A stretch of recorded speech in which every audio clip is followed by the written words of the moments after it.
how do you do what you need to do for your purpose rather than what you want to do every day? That's really, really good question. You know, doors open to fulfill your purpose when you can be trusted with the power. What is power? Power is influence. Power is money. Power is ministry. Seeing people raised from the dead and healing the sick.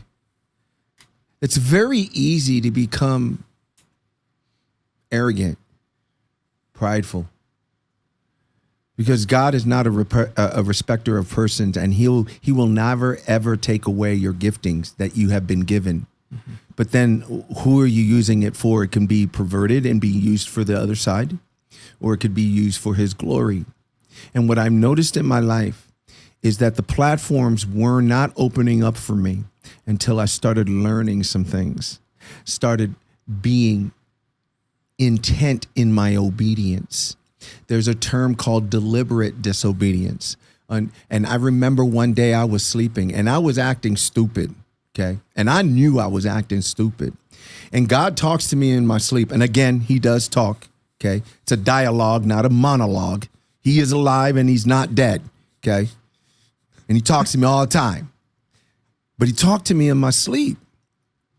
And he said to me, if you do not stop this, and I got to say this, there's the difference of the voice of the Father. There's the difference of the voice of the Son. And there's the difference of the person of the Holy Ghost. This was the Father. And when the Father speaks, there's a reverence fear. Not, oh my God, don't hurt me, but oh my God, you're so powerful. Okay, there's a difference there. And he said to me, if you do not stop this deliberate disobedience, I will rip it out of your heart. Man, when you hear that, that's whoop fanny. What'd you do when you woke up? I was scared. I was like, oh my God, because I never heard. Jesus always, Ed, I love you. Ed, you're the greatest. Ed, I'm here for you. Ed, I'm your protector. That's Jesus. Jesus just hugs you and loves on you. And then you feel the Holy Ghost, right? But when the Father talks and he's pissed, it talks about that in Revelations, right? Mm-hmm. That the fear is such that people will run into caves and wish that the mountains would fall on them. Mm-hmm. That's like scared. So when I learned that there is a sanctification process, sanctification set apart, different than others, right? When that sanctification process starts and you start taking your walk seriously and you start saying, yes, Lord, yes, Lord, yes, Lord. Now, look, does it happen overnight? Absolutely not. It's hard. It's not easy.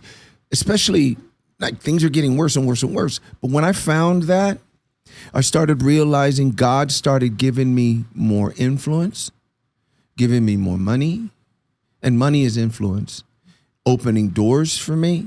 So to answer your question, and I know this long answer, but once you know your purpose, know that there is a journey. Joseph knew his purpose. Joseph had a dream. That dream was like, you are going to be the man. Yeah. Okay, well, what happened to poor Joseph, right? Everything the opposite of being the man. Right. There everything wrong. There was a journey. Yeah. He was thrown, right?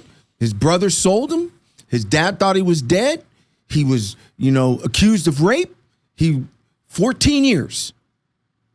But then he became the second in command in the most powerful nation in the world at that time and fulfilled his purpose. Why? Because he was obedient and God can trust him. So if you want to fulfill your purpose, be obedient so the Father can trust you with the power and the influence that it takes to fulfill your purpose.